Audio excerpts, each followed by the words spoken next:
Hello, my friends, and welcome to another edition of Jimmy at the Crossroads. I'm coming to you in partnership with the Washington Examiner, and it is such a pleasure and a privilege to be with you today. As always, you know, the Biden administration is moving forward with a slew of nominations, and I'm very concerned about plenty of them, but there is one that I took particular note of, and that's getting a lot of consternation from Republicans in the United States Senate, particularly those of the West, like Senator John Barrasso of Wyoming and Senator Mike Lee of Utah, among others. And that is the nomination of Tracy Stone-Manning, a past guest here on Jimmy at the Crossroads, to be the next director of the Bureau of Land Management, which oversees federal lands all across this country, which has a massive, massive footprint. What is going on here with this nomination? Come on, Jimmy, what you got?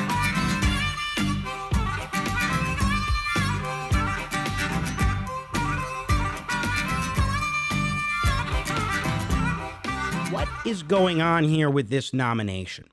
I caught up with U.S. Senator John Barrasso of Wyoming to talk about that, and we began our conversation with Senator Barrasso by talking about the life and legacy of U.S. Senator Mike Enzi, former senator from Wyoming, who passed away this week at the age of 77. I'll tell you, I had the great privilege of knowing Mike Enzi, working with him for a long period of time. We have lost one of the most consequential public servants of our time. You know, he was mayor of a town of Gillette, Wyoming legislature, U.S. Senate, a great champion for Wyoming, the people of Wyoming. I used to always think of him as our trusted trail boss. He was driving the stagecoach and I was riding shotgun. And it was just a great privilege to know him, to know his family. He had an incredible ability for bipartisanship. We had our Senate prayer breakfast today and went around the table. About 20 members were there. Every one of them, Republican and Democrat, liberal and conservative, all had nice things to say about Mike and a nice personal connection and experience with a really gentle, kind man of incredible credibility. In terms of his life and legacy, what do you think that is, especially for the state of Wyoming, where you still represent in the U.S. Senate? Well, in Mike's 24 years in the Senate, he's had more than 100 bills signed into law by 4 U.S. presidents, 2 Republican, 2 Democrat. So they tended to pass with overwhelming bipartisan support. Because he used something called the 80-20 rule, he learned it in the Wyoming legislature, and it was that most people agree on about 80% of things. Well, let's leave out the 20% that they disagree on and just include in the legislation things that people agree. And that's how it was pretty common for an Enzi bill to get 80 votes and to move the ball forward. That's remarkable. We need more of that spirit in the Congress right now, I think, Senator Barrasso. Let's turn, though, to something that is happening in the U.S. Senate, deeply disturbing to so many of us out in the West. I'm here in Colorado. You represent the great state of Wyoming, our neighbor. President Biden has nominated a woman by the name of Tracy Stone-Manning, who has been the vice president of the National Wildlife Federation, actually was a guest on this very program last September, and I had no idea about some of the history that she's got in terms of involvement with eco-terrorism and so forth. But, Senator, when we look at the Bureau of Land Management, before we get to the concerns that you have about Tracy Stone-Manning being appointed or nominated as director of Bureau of Land Management, for those especially who are not too familiar with the BLM, how significant is it, especially to folks in the West, and what is the purpose of that position?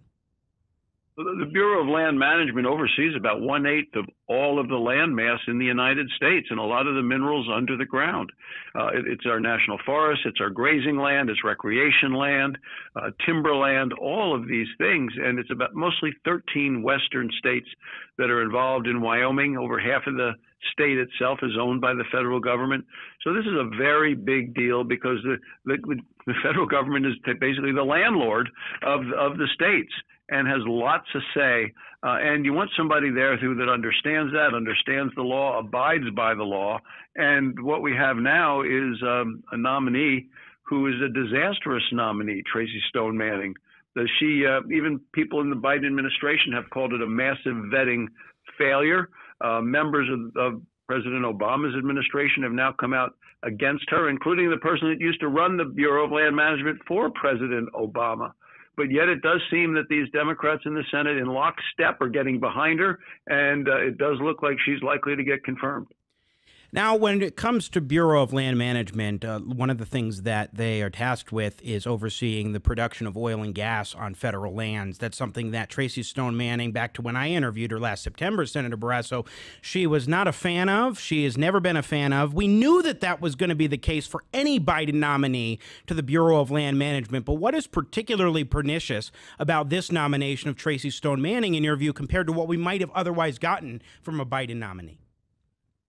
Well, there's the law that applies to public lands and how it's for multiple use, and certain lands are used for timber, certain for grazing, certain for energy production, certain for recreation, and you need to be able to continue to do that.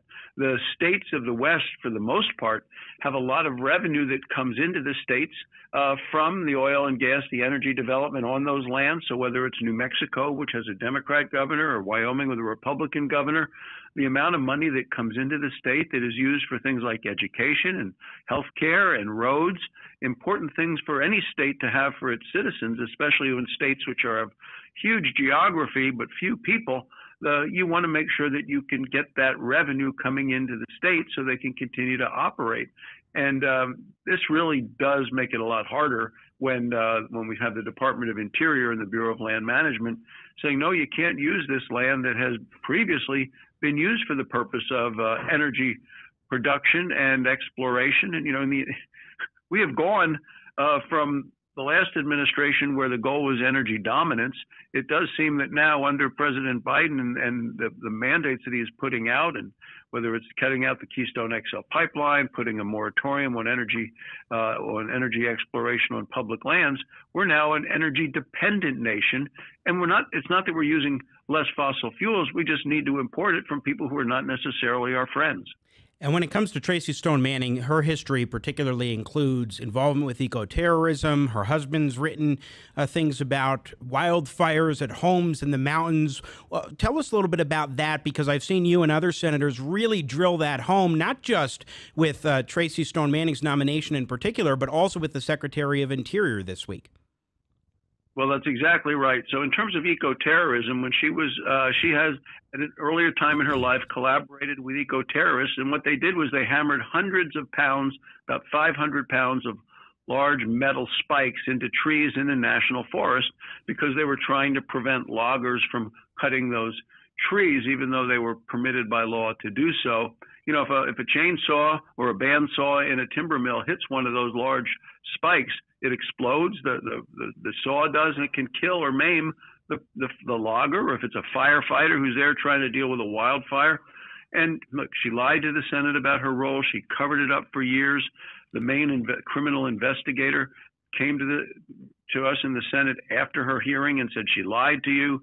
One of the people that was actually put in jail for it years ago came back to the Senate and said she lied to you. So we have the criminal investigator, the cop, saying she lied, and we have the criminal, the guy that went to jail, saying she lied. They're both telling us she lied. It doesn't seem to be enough to move the Democrat senators who are voting in lockstep.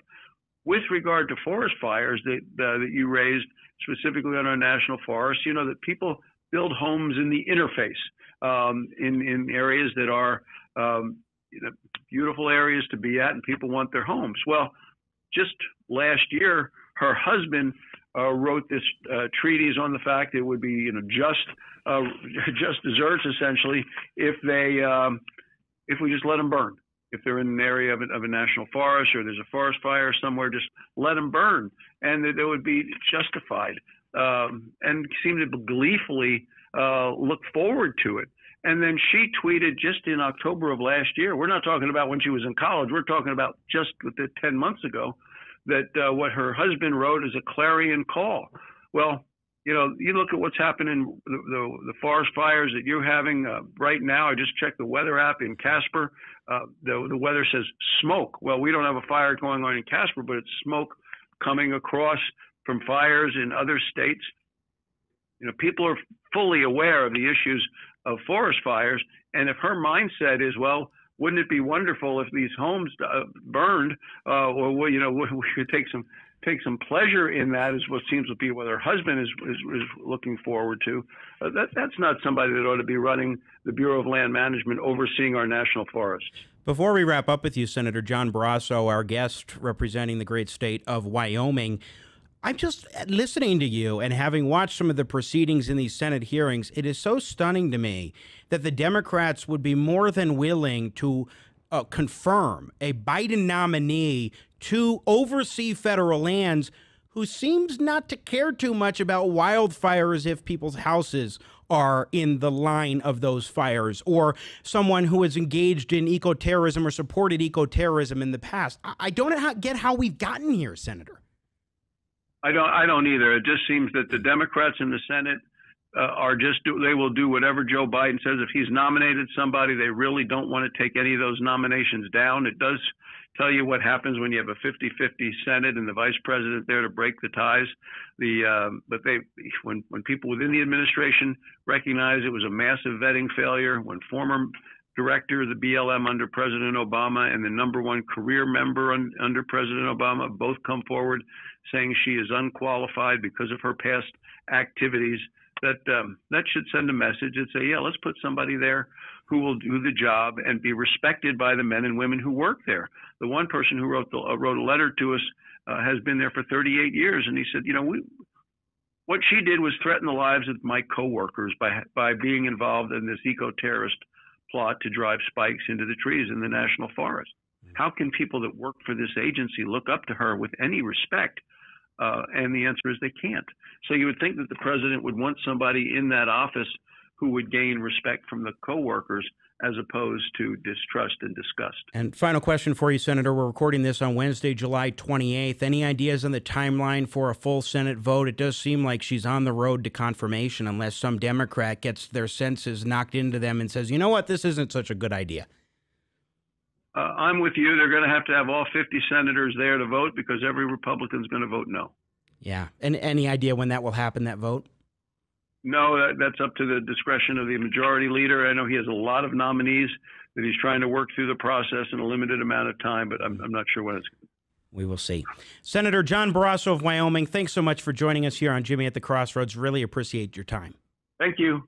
Once again, that was U.S. Senator from Wyoming, John Barrasso, joining us here at the Crossroads. And in a moment, I want to play a few excerpts of my September 2020 interview with Biden Bureau of Land Management nominee Tracy Stone-Manning on oil and gas leasing on federal lands, which make up so much of our country. I think the majority of lands in the West are owned by the U.S. federal government. It's astronomical.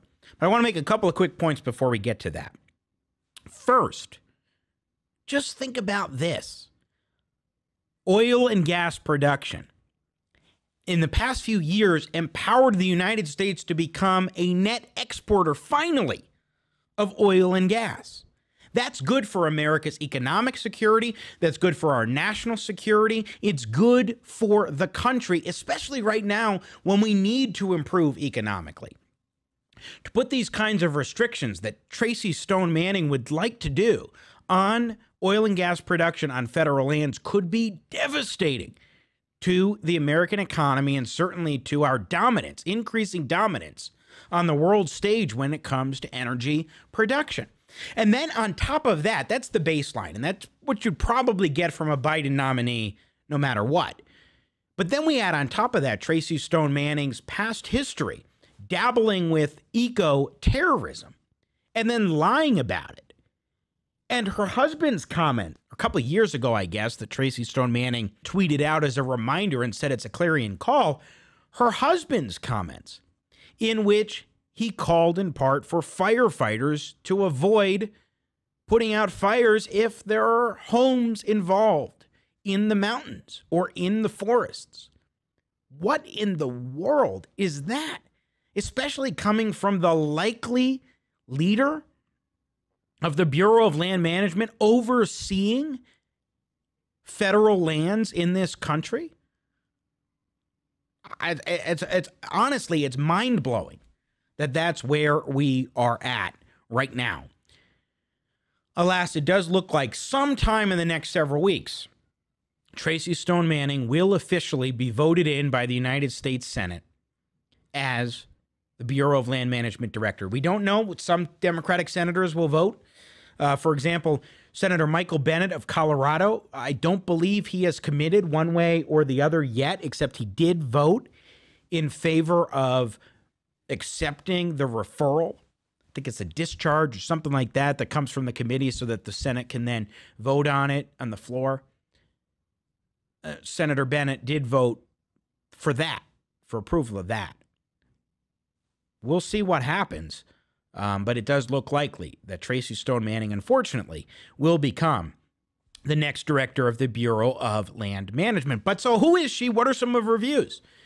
As I said, I caught up in September of last year on this very program with Tracy Stone-Manning as Associate Vice President of the National Wildlife Federation, and we dove into the topic, had a back and forth on her proposals, or rather her support for a pause on all federal oil and gas production and leases, which now is in place under President Biden. That moratorium is in place. She also wants to change the law to make it more expensive to produce on federal lands. Let's take a listen to some of that conversation back in September of last year. There's a link below for the full interview with Tracy Stone-Manning if you want to really understand a little bit more of how she presents her arguments and where she's coming from in that regard. We've got a giant supply of oil and gas leases in the pipeline, no pun intended. Why not take that time while we've got all of that supply, instead of having the administration just continue to lease while we're at rock bottom prices? Let's take a moment to say, okay, how can we extract the highest value out of these public lands? Because they're precious, right? They are just precious. The oil and gas is precious. It's a finite resource. The public lands themselves, finite resource.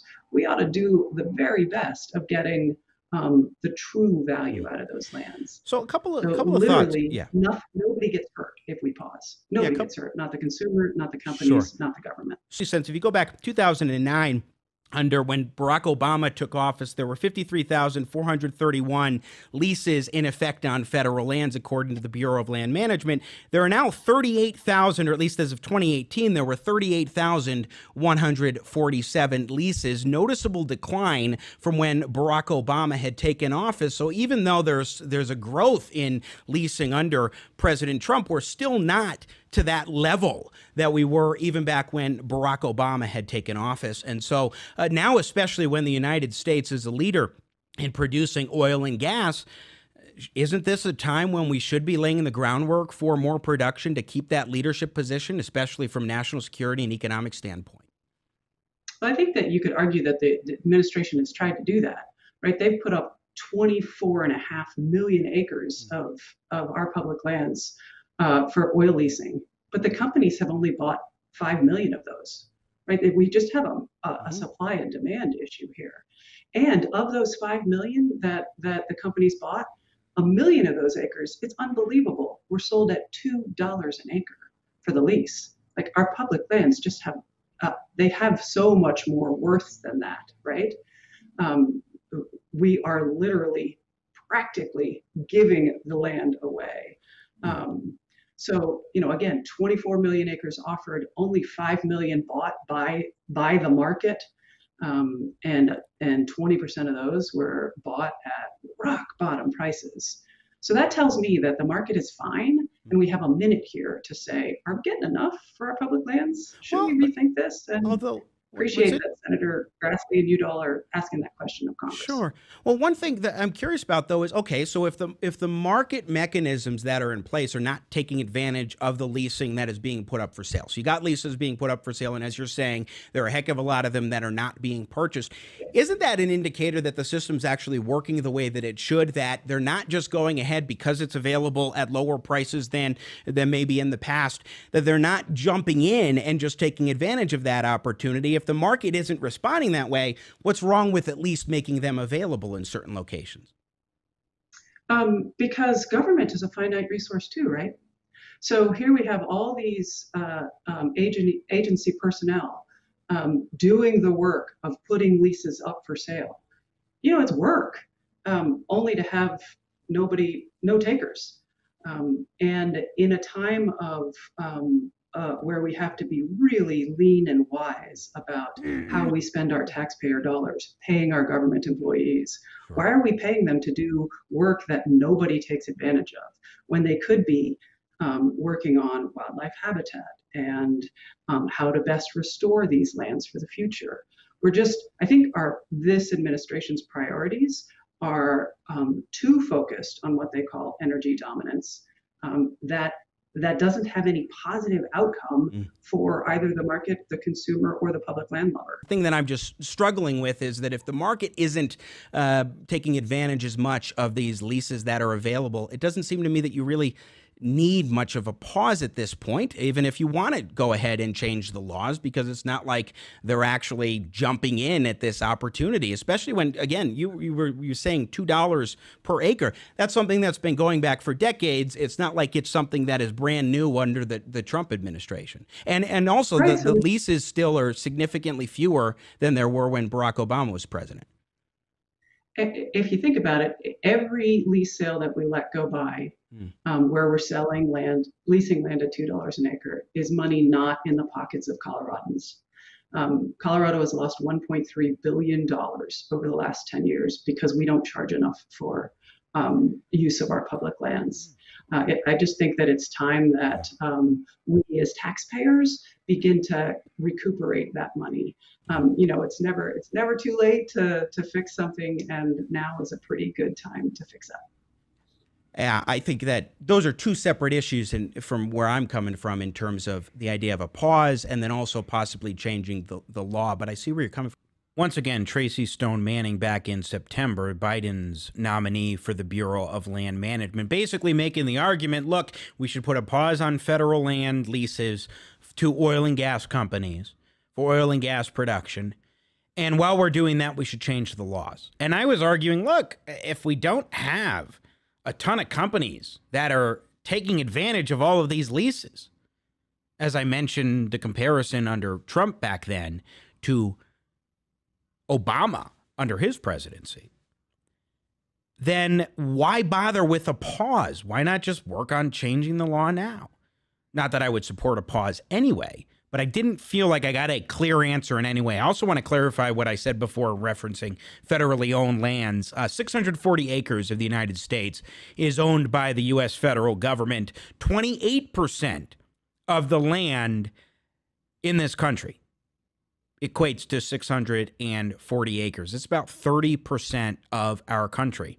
But also, nearly half of all federal lands, 92% of the federal lands are in 12 western states, and 47% or so of western states is owned by the federal government. That's why this is so important to a guy like John Barrasso, senator from Wyoming, or to somebody like Mike Lee, senator from Utah. These are mountain western states, nearly half of which, when you add it all up, nearly half of the West is owned by the federal government in terms of land. It's a critical position when we're talking about the Bureau of Land Management. That's why it was such a big deal last year when then Secretary of the Interior David Bernhardt moved the Bureau of Land Management headquarters to Grand Junction, Colorado. That was a significant move. But in our conversation, Tracy Stone-Manning said nobody gets hurt if we pause leases.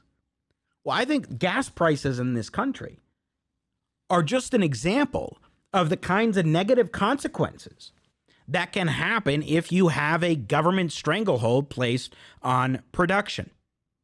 Let's be clear about that. You can and do actually hurt people and the economy when you have these kinds of restrictions. And one final point I want to make. The first BLM director under President Obama, Bob Abbey, and Obama's deputy BLM director, Steve Ellis, both say no. They both oppose Tracy Stone-Manning's nomination, particularly given the eco-terrorism ties and other concerns. The Democrats need to heed those warnings, those cautions. Unfortunately, it looks like Tracy Stone-Manning will end up being approved as the director of the Bureau of Land Management, which is an unfortunate reality, but it does look likely. However, that outcome most certainly is not the one that should take place. My thanks to U.S. Senator John Barrasso from Wyoming for joining us here on Jimmy at the Crossroads to help underscore those key points.